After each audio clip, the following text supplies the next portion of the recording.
Kwaniriza ku mukutu ogwa Point Media yujinga bulijjo bwe tubadde tutegeeza nti Honorable Ssemujju Nganda y'omu ku abo bootayinza kubuusa maaso oluvannyuma lw'okuba nti n'amaze ebbanga eriwerako ddala mu opposition wabula ate era n'ebyo byazze ng'ayimirirako ng'omuntu ku ludda oluvuganya gavumenti. Kakati gye buvuddeko omukulu ono Kyaddaaki yagenze maaso n'okwogera ku byaliwo ku lunaku olwokubiri wiiki ewedde. Robert Kyagulanyi Ssentamu we yafuna obuvune we yali agenze mu bitundu by'e Bulindo okuba nti n'akyalirako omu ku bannamateeka be mu kibiina ekya National Unity Platform. Tuba tujjukira bulungi nnyo Robert Kyagulanyi Ssentamu akyali kiwoozebwa okuba nti nno oba oliawo yakuubibwa essasi mu kugulu wabula akyagenda okuzuukanga akakebe akati ya gas ke kaali kabwatukidde kumpi n'okugulu kwe, era omukutonzi n'ayamba nga tekaamukosa nnyo wabula anekasobola ate okumutuusaako ebisago. Embeera eno yaleetawo obunkenke mu ggwanga erya Uganda yonna yonna, era bannayuganda ne bagezaako okuba nti nno beemulugunya ku butya poliisi bwegenda maaso okuba nti nno ekwasaganya Robert Kyagulanyi Ssentamu awamu n'abawagizi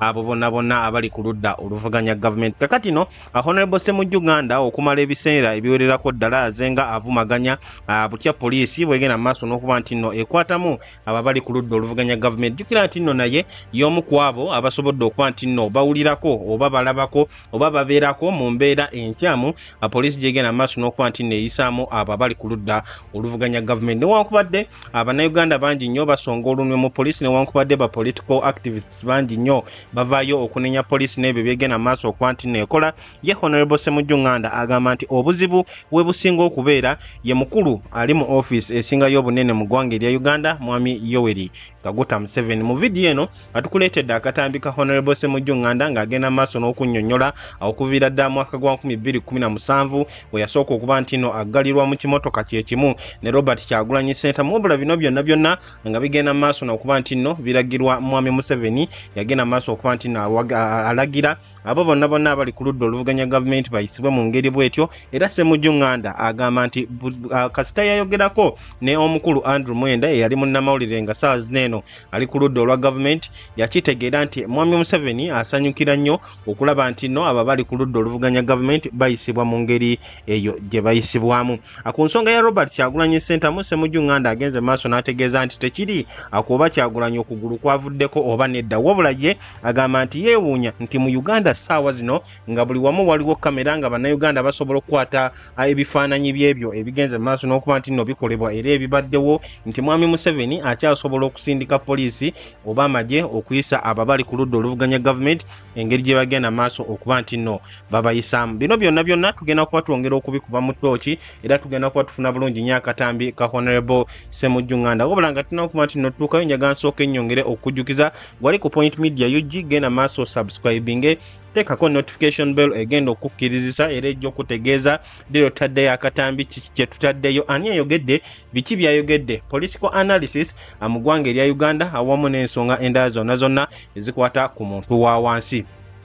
Liking a video, liking omukutu, sharing a video, sharing omukutu, ate era agenda mu comment section obeere ng'owaayo endowooza yo ku butambi obw'enjawulo bukwatagana ku nsonga ez'enjawulo ze tugezaako okulaba nti tukutuusaako, ate era mu kiseera kye kimu tuwa endowooza yo ku mpeereza yaffe wano ku Point Media UG okufuba okulaba nti twongerera ddala okuweereza mu ngeri esingayo okuba ey'omutindo ogwa waggulu. Mu kiseera kye kimu njagala okwongera okujjukiza Haji Abdul omusomi w'edduwa, omukulu ono akutegeeza nti wonna wonna w'oli yonna yonna gy'osinziridde genda maaso obeere ng'okozesa omukisa guno, mukubireko oba sinakindi muweerezeko obaka ku WhatsApp ku namba gy'olaba ku screen yo. Gwe wenna wenna ng'olina ebizibu eby'okugamba nti nno omulimu gwabula, ssente tezirabika, oyagala kubuuka ogende wabweru w'eggwanga obeere ng'ofuna omulimu ogwegaseera ogukuwa kasimbi akawera, Haji Abdul omusomi w'edduwa agamba bugambi nti mukubireko ku namba 0752447156. Katusooka tufuna akalango kano katono nnyo ate n'oluvannyuma tukomewo okweyongerayo. Assalamu alaikum wa rahmatullahi wa barakatuh. Amanya n'eddoboozi Haji Abdul omusomi w'edduwa. Nkola ku nsonga ez'enjawulo, emirimu nga gikutataganyeko, ebyenfuna byo nga bidobonkanye, ne oba oli bweru wa ggwanga emirimu gyakucankalanako, jangu kusomere ku dduwa. Okuva edda nedda edduwa zaabaawo, edduwa zisomibwa, omuntu n'otereezebwa mu mbeera yonna ebadde ekwesibyeko akanyaaga. Nina ekyoto kye nsobola okukumira wadde oli bweru wa ggwanga nga toli kumpi wano n'ofuna omukisa ogwo nawe n'osomerwako ku dduwa nga nkuteeddeko n'akabaani, Allah ajja kukusaasira, ajja kukwanukula. Kuba ku nnamba yange y'essimu 0752 44 71556 ne ku WhatsApp kwendi mpereza obubaka sobole okuyamba. Assalamu alaikum wa rahmatullahi wa barakatuh. Mu kiseera kyekimu gwali ku mukutu ogwa Point Media UG nyongera okujjukiza aba BF Suma oba bayita aba Bright Future International Hospital okuva mu ggwanga erya yose. Abakulu baneeno abakutegeeza nti wonna wooli bagenda kuba bakutuukako era bagenda kuba bakutuusaako obujjanjabi ate obusinga okubeera obw'omulembe lwa nsonga kitega lyabwe balikola mu bya bitonde balikolera mu ggwanga erya United States of America. Ono ne balyoka balireeta waneeno nga lituukagana n'omutindo bulungi. Aba BF Suma bakugamba nti bakola ku nsonga mu baana abato, bakola ku nsonga mu bavubuka awamu n'abakadde, bakola ku nsonga ez'abakyala awamu n'abaami. N'olw'ensonga eyo wonna wooli genda maaso obeerenga ate obettanira. Agwenda wenna alumizibwa omugongo gwengo amaanyi g'ekisajja mu basajja gakendeera oba ensonga z'omu kisenge tokyazikuwasaganya bulungi. Gwenda wenna nga owulira obulumi ng'oli mu kufuuyisa gwali eyo nga ofuuyisa buli kaseera ate ng'olina n'omusaayi ng'oli mu kufuuyisa bakutegeeza nti ebyo byonna bagenda kuba babikwasaganya bulungi nnyo. Bakugamba nti bakola general body check up okwekebejja omubiri gwonna okumanya ki ekikusumbuwa awo nno n'olyoka ofuna obujjanjabi nga naawe otegedde ki ekituufu ekiri mu kujjanjabwa. Bakutegeeza n'okutegeeza nti ensonga nga pressure, ulcers, diabetes oba kiyite sukaali, ensonga ez'omu kisenge mu basajja awamu ne mu bakyala, ensonga ez'amagumba, obwongo awamu n'omutima, aba BF Suma bakutegeeza nti bajja kuba bakuyamba era bajja kuba bakujjanjaba bulungi. Nyayagala okumanya ebisingako kwawo osobola bakubirako ku namba zino wammanga ate era ziri ne ku WhatsApp. Osobola okuba nti n'oweerezaako obubaka n'okola appointment n'omusawo awo nno n'olyoka ogenda maaso okuba nti nno obasisinkana. Enamba eya Airtel eri 0700 34 31 54 ate namba eya MTN eri 0789 90 4444. Basangibwawo ku Kampala Road, Greenland Towers opposite Bank of Uganda. Be ba BF Suma oba bayite Bright Future International Hospital.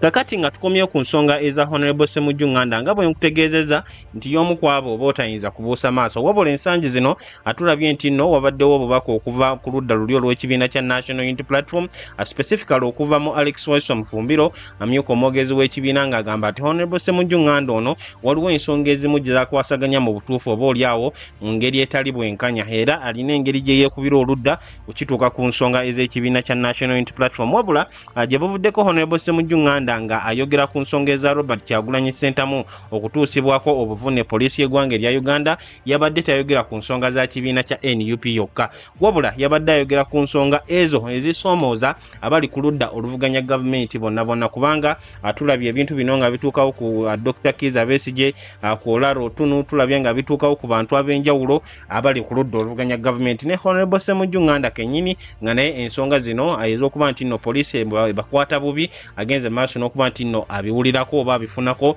first hand. Kakati nno nga bwe nkutegeezezza Ssemujju Nganda agenze maaso n'ategeeza nti abasirikale baneeno abagenda maaso okukola ebyo bye bakola si bwe buzibu, wabula Ssenkaggale kennyini Mwami Museveni yalina obuzibu era engeri gy'afugamu eggwanga yeesobozesa okuba nti nno abapoliisi bagenda maaso n'okuba nti nno bakola ebyo byonna bye bagenda maaso n'okukola.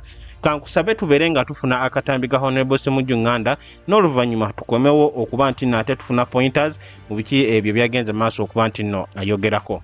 2017 when SFC raided Parliament,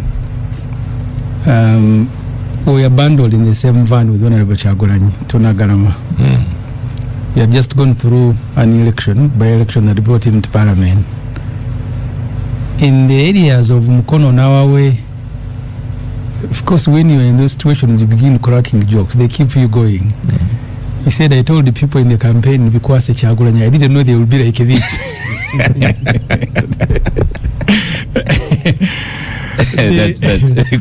that they will clobber him. No, his song during the campaign was because Kyagulanyi. He said, I didn't know things would, because that day, we nearly got killed in Parliament. I saw one sheikh in the evening on the news. He said, MPs jumping on table. They were poorly brought up. For him, that's what he saw. So the military invading Parliament... Maybe he was not wrong. The military invading Parliament and beating people was not his concern. The concern of the country should be that an opposition leader of Kyagulanyi's profile can be attacked. The extent of the injury does not matter. For me, it's not even a matter of a discussion. But you are still in a country where Museveni will use the state to curtail, but also to threaten life. Because why would you attack someone going home? I remember during walk to work, they escorted that time was a UPC president, Professor Otun, and he went up to his office. But the rest of us had been charged with terrorism. They found me walking in a band. So the response of the state to competition is what should worry, and for me that's what should be the discussion. And of course for them, my experience with the police and the military in situations like this, when there are no cameras, you know you are in trouble. And the first thing they do is to deal with the journalists. Last time when we were arrested here taking a petition to the Kenyan embassy, they beat up a journalist from Terefina, smashed his camera because they don't want to be filmed when they are doing these stupid things, and they know what they are doing. First of all, the law doesn't protect them, so they will first deal with the cameras. And from our experience in the past, when you see them beating journalists, then you know you are in trouble, because once the cameras are not there, you are finished. You will see policemen kicking someone as if he has committed. I remember when they were driving us to Nagarama, Odongo told these policemen who went abusing us, insulting us in the car, he said, "You guys, we have committed no crime against you as individuals. These are Uganda's problem that we need to collectively solve. So you can't go abusing us. They had locked, we couldn't breathe, they were hitting one portal after another. They said, you guys, you're in parliament enjoying AC today, you will see until when you are dumped there." So the incident, certainly police will try to explain why they will say it didn't happen. I remember when they nearly killed Dr. Wesigye around Mulago, they said he's the one who had come with a hammer. But here everybody saw police with a hammer smashing his, because they wanted to remove him. But in the evening it was now Wesigye who came with a hammer, until when the video was brought of a police officer walking from another car with a hammer. So they will lie, they will blame you, so the victim will be blamed for what he has gone through. And for me, the bigger thing is that this points to the nature of the election that we are about to subject ourselves to. I think Museveni, this month officially, and I'm saying the word officially because he says he doesn't know when he was born, his children assigned him a birthday, but that assigned birthday falls on September something, so he will be 80. So he becomes weaker every day. One way of dealing with the opposition and the competition, when you are weaker, you can no longer go around the country. It stops everybody, so that the country looks like there is no competition. And I know it's going to be more brutal. His son, who now commands the army, he was partly in charge of the crackdown on opposition when Dona Buchagwani got arrested in 2020 in Ruuka. His son and Retro Cage, they were the ones who were picking people, beating them, torturing them. I think now he has come of age. So this is fact? It is a fact. That's why Museveni later came and said some of these people, we have them here. Yet the law says you can only be arrested by police. You see, Museveni is very interesting. On TV he said, you policemen are not even supposed to back at people. You're supposed to, because before you arrest someone, you must tell him why you are arresting that person. You introduce yourself. He said, all these things must happen. Then the same Museveni is on TV saying, some of these people we have here, and they are very good people. People had disappeared. Nobody knew where they were. They were not at any police station, but they were with Museveni. I don't know where. So we've moved into that season where things are going to get worse and worse, not because they were okay before, but you are now dealing with an aged man, officially 8 years old, who wants to die in office like his comrade Mugabe. He has elevated his son to command the institute. Mugabe had left office. No, he was removed. He didn't leave. But he had wanted to die there. So he would become more brutal. People should brace themselves. You know, sometimes when they're embarrassed, they will try to put up a PR stand. Because the trouble is not these policemen at on the road. Police. Yeah, they are not. Once they are ordered by their superiors, I have kept saying this even to my constituents. the day policemen tear gas their own wives, Oscar. Because the wives were complaining. They were beating saucepans, making they had disconnected electricity and water, and their husbands fired tear gas at them. You cannot blame them for working like robots, but the orders to beat are not their orders. In fact, if they don't beat, they will be in trouble. When I was arrested here 2 weeks ago, the ordinary policemen who were arresting me didn't misbehave, but the one from somebody from who is supposed to be their supervisor, for him, when he came, he wanted to beat. The ordinary policemen are arresting you like they should if they have been ordered, but him, another one called Kuzara, incidentally now is my DPC in Chira. His supervisor, who later got into trouble with the police, Siraji Wakareke, when they arrested me from my home, said, "Why are you handling him like a bridegroom?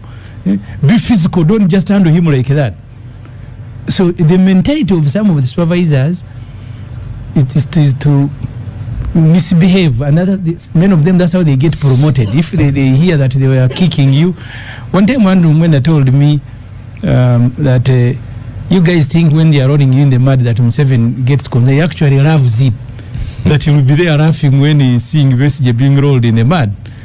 And so the people who do that, he will love them. They will even get promoted. So the ordinary policemen where you are sending us, they are not the right address. The person ordering them to beat people and torture them and shoot them dead is the right address. Is the right address, Mr. Museveni in the Entebbe. Alright, nkujjukiza nti okyali ku mukutu ogwa Point Media UG, genda maaso subscribing, likinga, sharinga, atera commentinga. Okusinza ku submission ya Honorable Ssemujju Nganda yayongera okukkaatiriza nti abaserikale naddala banene abawansi si be babeera n'obuzibu, wabula abo bakama baabwe ku stations ba supervisors awamu ne bakomanda baabwe bebiseera ebisinga abagenda maaso n'okubategeeza kiki ekyokukola era okukakananga tebalina kyakukola kujjako okuba nti nno ate nabo bajja n'obusungu era bajja n'amaanyi mangi nnyo okakkananga bagenze maaso okukola ekyo kye bakola. Wabula mu byonna byonna Honorable Ssemujju Nganda agamba nti ate omutwe omukulu ogenze maaso n'okuba nti nno guteekawo ensonga zino ye mwami Yoweri Kaguta Museveni. Mujjukira Robert Kyagulanyi Ssentamu we yali agenze mu bitundu bya Arua mu by-election mwaka gwa 2018 we yakubibwa era n'abeera ng'afuna ebisago ku magulu ekyatu ekyamuteeka ne ku mbeera okuba nti nno atambulira ku miggo ne we yali agenda mu kooti ate era n'okukakkananga dereva we Yasin Kauma alufiiridde. Mwami Museveni ono kennyini yavaayo n'akola interview oba n'akola press conference okwogerako eri eggwanga n'ategeeza nti baali bano bakubiddwa bulungi nnyo baali mu bitundu ebya Arua era baali bagenda maaso n'okuba nti nno bakola akajanja. Ebyo bye byali ebigambo bya Mwami Museveni era ali on record. Kakati no Honorable Ssemujju Nganda ayongera okukkaatiriza nti ensonga ng'ezo azongera okulaga nti Mwami Museveni abeera musanyufu ku bino byonna ebigenda maaso okuba nti nno bikolebwa. Bigira nti nno mu ba political analysts ab'enjawulo naddala abo abawagira Mwami Museveni era bamukkiririzaamu ebiseera ebisinga bavaayo ne bategeeza nti Mwami Museveni ebintu bineno si yabisanctioninga kwegamba si yalagira okuba nti nno bikolebwa era ebiseera ebisinga abatabimanyiko, wabula waliwo abo abamafiya abali mu gavumenti munda abagezaako okwonoona ekifaananyi awamu n'erinnya erya Mwami Museveni. Ye Mwami Ssemujju Nganda agamba nti si bwe gutyo bwe guli. Mwami Museveni in fact abeera musanyufu nnyo era abantu bano abakola ebintu ebyo abagenda maaso n'ebiseera ebisinga okuba nti nno bafuna promotions kwegamba bakuzibwa mubi ne bafuna ebiti ebirala era okukakkananga bagenze maaso ate okwongera okunyigiriza bannayuganda. Wabula nga tugenzeeko emabega mu wiiki ewedde ku lunaku olwokubiri Bobi Wine oba Robert Kyagulanyi Ssentamu we yakubibwa akakebe kati ya gas ne kabeera nga kamuleeta ekisago ku kugulu ate yo poliisi yavaayo ne yeegaana ng'egamba nti bo kye baalaba abaalaba bulabi Robert Kyagulanyi Ssentamu yali agezaako okuyingira emmotoka ye n'aseerera n'atalantuka n'agwa era ne bategeeza nti bagenda kuba bongera okukola okunoonyereza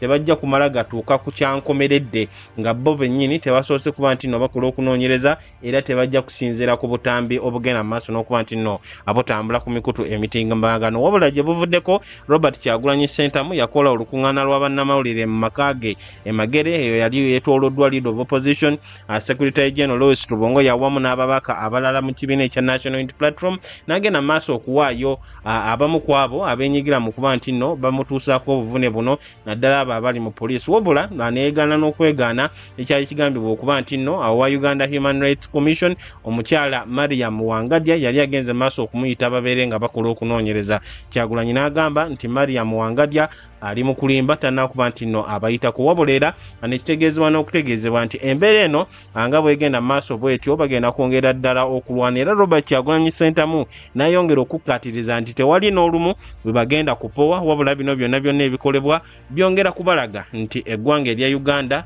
likyalina okulwanirirwa era lirina okunonolwa okuva mu ffugabbi erya Mwami Museveni. Ne Ssemujjunganda naye okumala ebiseera azenga tutegeeza nti Mwami Museveni bwe buzibu obusingayo mu ggwanga lino erya Uganda era ne ku mulundi guno ayongedde okwongera okukkaatiriza nti Mwami Museveni bwe buzibu tewaliwo muntu mulala yenna newankubadde poliisi be bajja ku ground ne bakola effujjo ne bakola ebintu obaolyawo ebitasaanidde kuba nti no bikolebwa wabula Mwami Museveni atabiteekako kkomo mu mulembe guno nga kamera weeziri buli wamu wonna kineno nno kyongera okweraliikiriza era agamba nti engeri gye kiri nti tuli mu kuyingira season ey'akalulu kubanga jjukira nti no mwaka gwa 2025 mwe tugenda okulabirira campaign ez'abantu ab'enjawulo mu bibiina awamu ne mu bifo eby'enjawulo bye baagala okwesimbawo. Ssemujjunganda agamba nti bineno bigenda kweyongera bweyongezi okulaba nga abali ku ludda oluvuganya gavumenti bafuna ebisago bateekebwako oba bayisibwa mu ngeri enkyamu ennyo era mu ngeri etakkirizibwa mu mateeka wabula ng'ate poliisi erina okuba nti nno ekuuma bannayuganda yegenda maaso n'okuba nti nno ebatuusaako ebikolwa ebyo ebikyamu.